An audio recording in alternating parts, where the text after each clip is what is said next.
स्वागत है आपका। आप देख रहे हैं India TV. War against terrorism Bharat का लगातार जारी है और अब पाकिस्तान की भी पोल खुल रही है और पाकिस्तान की पोल खोल रहा है उसकी ही आवाम, उसकी ही जनता उसकी पोल खोल रही है और सवाल पूछ रही है कि अगर आपने भारत को नुकसान पहुंचाया है तो सबूत कहां है, क्योंकि हिंदुस्तान तो सबूतों के साथ पूरी दुनिया के सामने आया है और इंटरनेशनल मीडिया भी ये मान रही है कि भारत ने पाकिस्तान को नुकसान पहुंचाया। तस्वीरों के साथ वो नुकसान सबके सामने आ रहा है। अगर पाकिस्तान ने कुछ किया है तो उसकी तस्वीर कहां पर है। ये मोईद पीरजादा बहल सर जो अभी कह रहे थे कि 48 घंटे अगर और भारत हमें मारता तो फिर तो न जाने हमारा क्या हाल होता। वो ये भी कह रहे हैं इस बार तो अमेरिका ने बचा लिया, अगली बार तो अमेरिका भी नहीं बचाएगा। आपने अगर कुछ किया है तो कुछ तो दिखाइए, कुछ तो बताइए। वो दो मारे हुए ड्रोन की तस्वीर क्यों दिखाते हैं? आप बताइए ना, आपकी मिसाइल ने क्या किया, आपने भारत के कौन से एयरबेस पर क्या किया।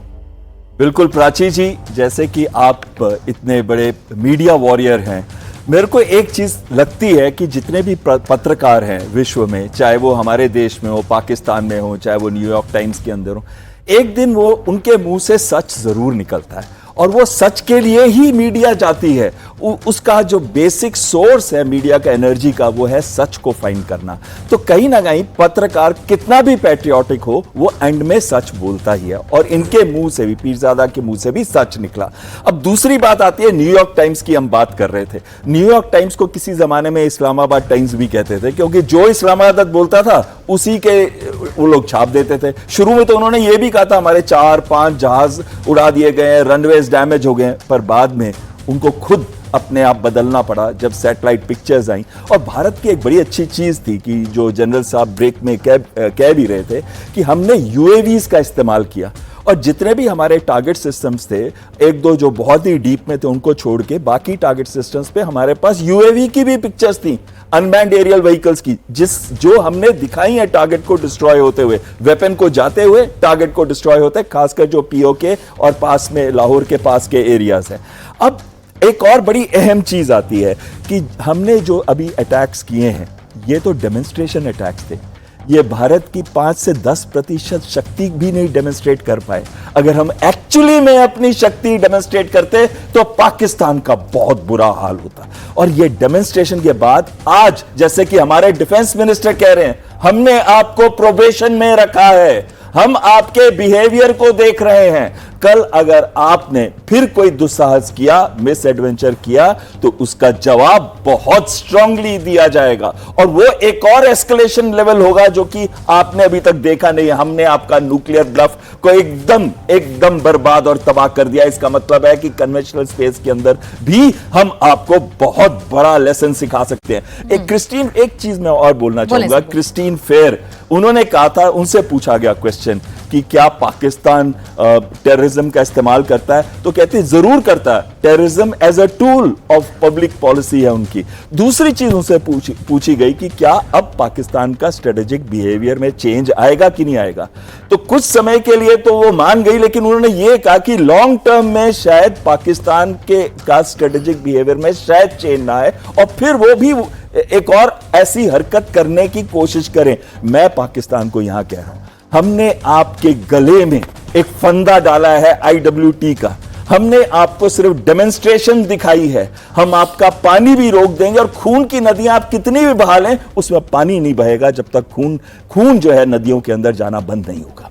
देखिए, आतंकिस्तान को खत्म करना है, आतंकवाद को खत्म करना है और जैसे सर अभी कह रहे थे, प्रोबेशन पीरियड पर है पाकिस्तान और यही प्रोबेशन पीरियड पाकिस्तानियों की दिल की धड़कनें बढ़ा रहा है। भारत में बैठकें हो रही हैं। कल भी एक महत्वपूर्ण बैठक हुई है जिसमें प्रधानमंत्री नरेंद्र मोदी, गृह मंत्री मौजूद थे, NSA मौजूद थे। तो उन बैठकों को देखकर पाकिस्तान के अंदर डर पैदा होता है और पाकिस्तान ये सोचता है कि भारत अब पार्ट 2 में क्या करने जा रहा है। भारत ने ऑपरेशन सिंदूर के तहत पीओके से लेकर पाकिस्तान की बहावलपुर और मुरिद्के में आतंकी ठिकानों को मिट्टी में मिला दिया।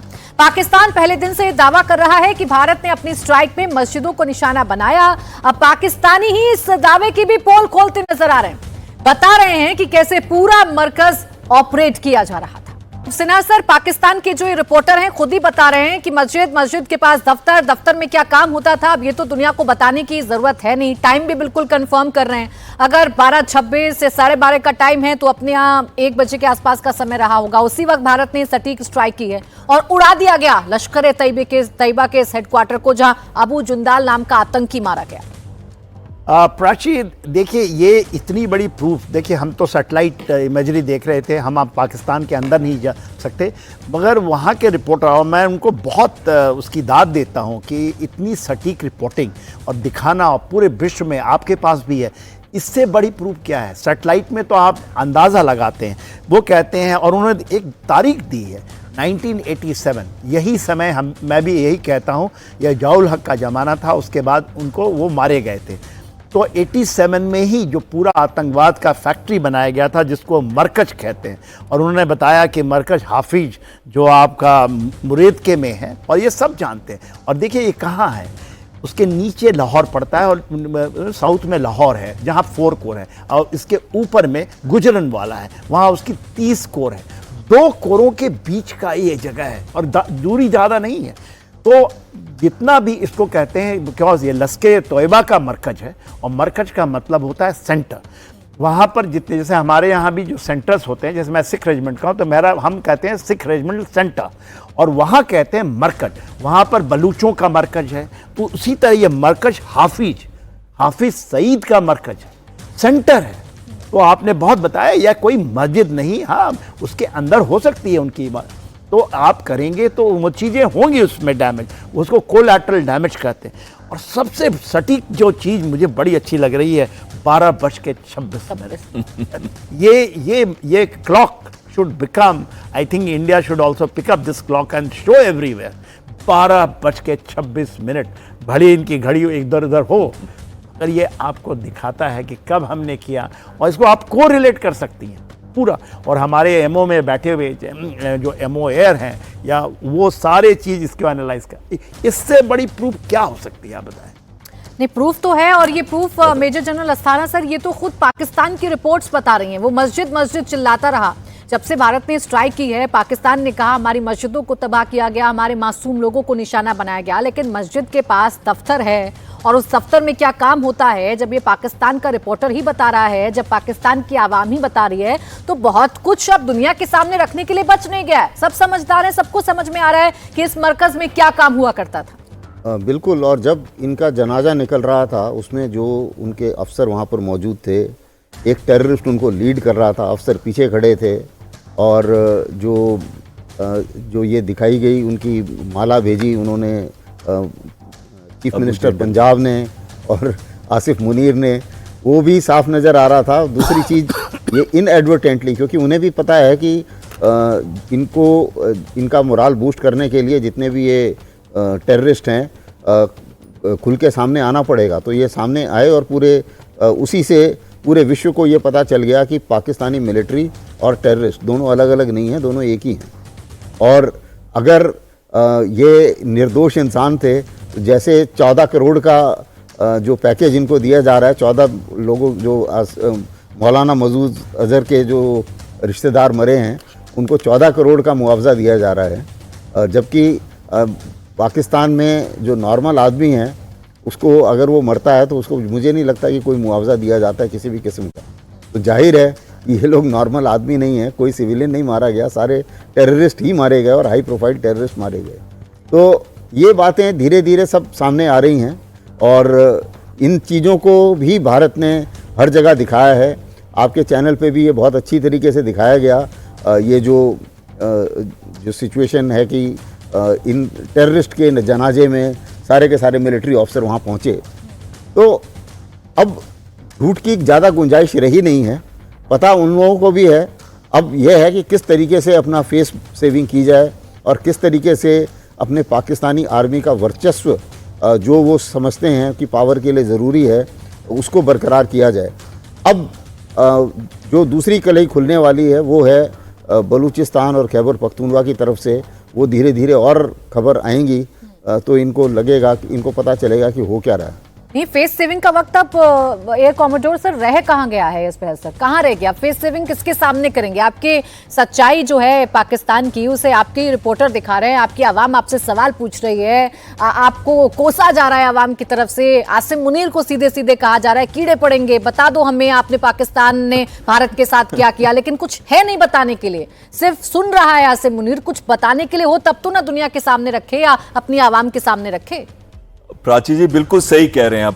अगर आप अभी इनका रिस्पांस देखें, कंफ्यूज्ड है, झूठ से भरा हुआ है। जो इनकी ही जो पत्रकार हैं या दूसरे जो सोशल मीडिया एक्टिविस्ट हैं वो क्लियरली दिखा रहे हैं फेक न्यूज, और जो ये पार्लियामेंट में बोलते हैं उसको भी वो फेक न्यूज दिखा रहे हैं लिख के। ये पाकिस्तान के अंदर से अवाम की आवाज आ रही है। और अगर आप इनके वीडियो सुने जो आजकल आ रहे हैं पाकिस्तान से, वो पंजाबी में बोलते हैं, अब कैसी कैसी गालियां दे रहे हैं वो अपने आर्मी के जनरल्स को, अपने पॉलिटिकल लीडर्स को, तो कहीं ना कहीं इस कंफ्यूज लीडरशिप को फेस सेविंग के लिए भी कुछ बच नहीं रहा है, वो बता नहीं पा रहे हैं। और जब भी ऐसा होता है तो देखिए दो चीजें थी, बहुत ही क्लियर थी। एक तो था कि हमारी देश की तरफ से इंटीग्रेटेड ऑपरेशन था, आर्मी, एयरफोर्स और नेवी पोजीशन पे खड़ी थी।